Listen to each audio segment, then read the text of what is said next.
I'd like to invite us to just take a few moments of silence and breathing together.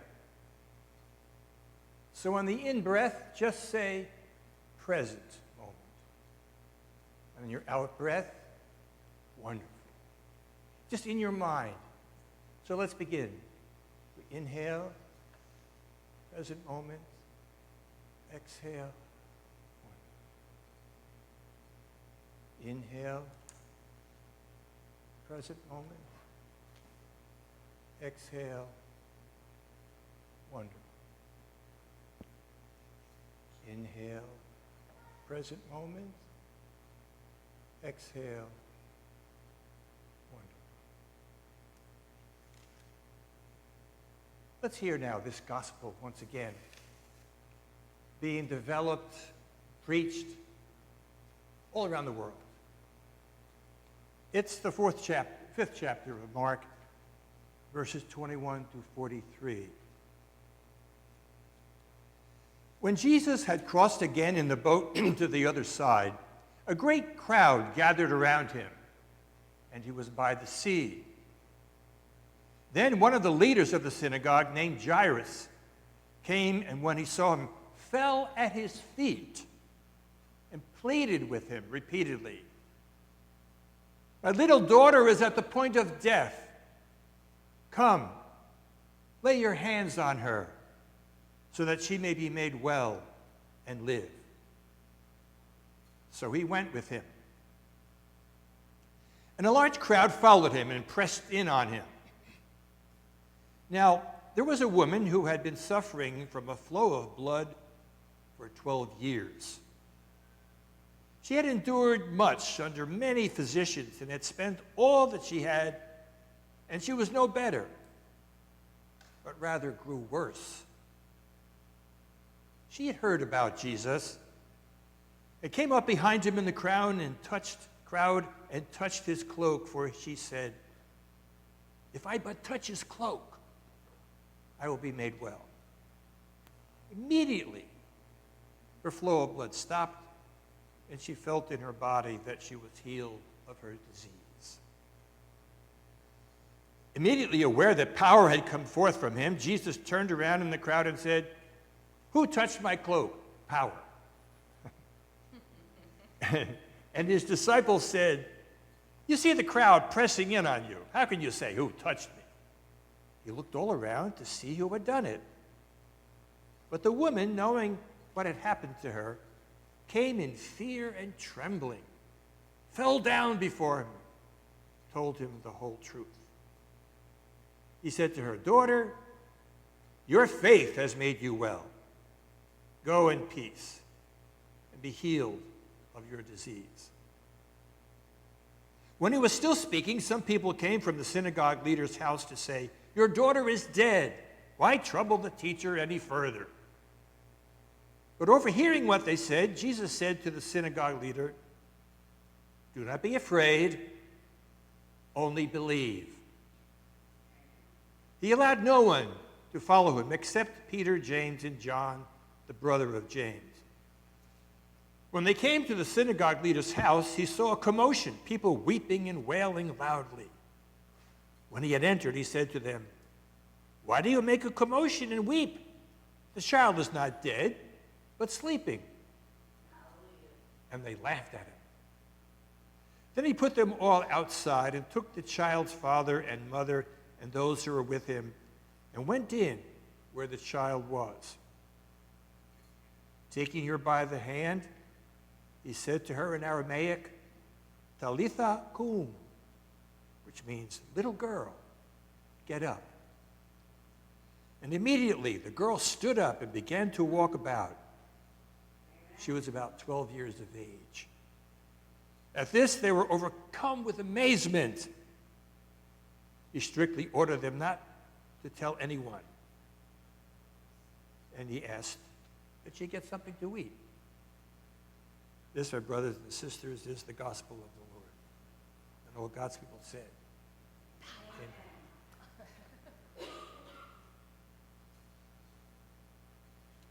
I don't know whether you're familiar with the book of Lamentations. It's 4 chapters long. It's almost like the many, many chapters of Job, anguish, suffering, pain. And then there's that bright moment, as we were speaking last week in the 38th chapter, about God asking Job some pretty basic, did I ask you to make the foundations of the earth?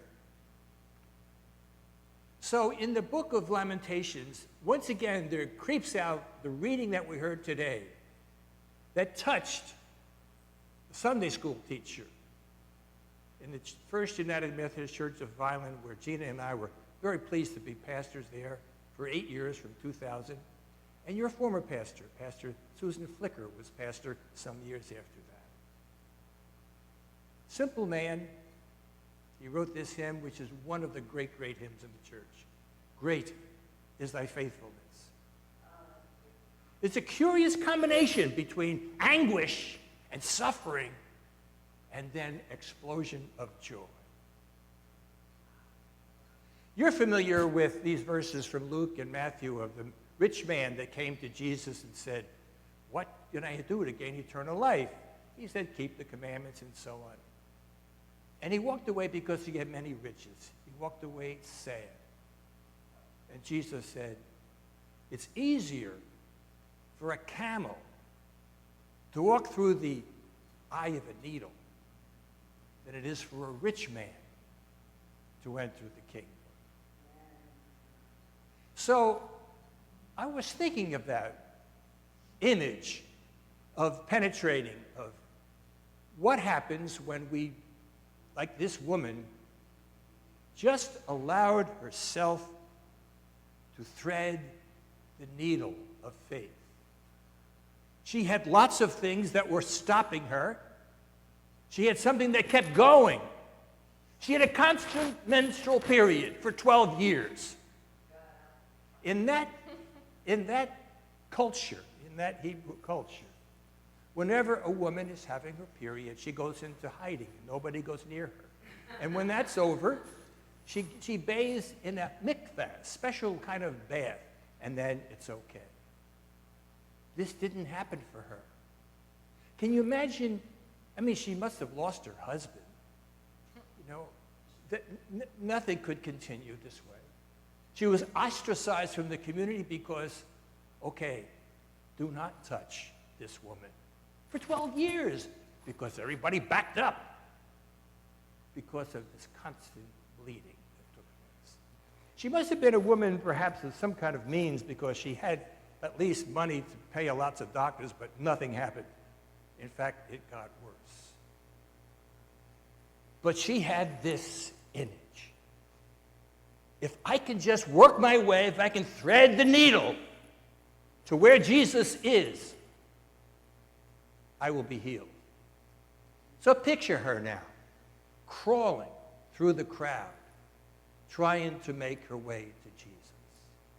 The power of her faith and her desire to find healing and to find restoration was so strong that she just kept doing that until finally the hem of his garment. And that touch, power came forth from Jesus. You know the story, the delightful one that Lisa told this morning. Touch, power, touch, power. You know, touch has great power to it. There was an orphanage in Romania in which orphans from war or disease, whatever, were kind of stockpiled in there. Hardly ever were they touched. They died. They died. Touch is very, very important. The touch of the Spirit inside you is very, very important. And that's what this woman allowed. If I can just touch the hem of his garment. She wasn't even asking to be touched by his hands. That was sufficient. What is sufficient for you to thread the needle of faith? As Jesus said to the father and mother of the little girl that died, don't be afraid, just have faith. Stay with that.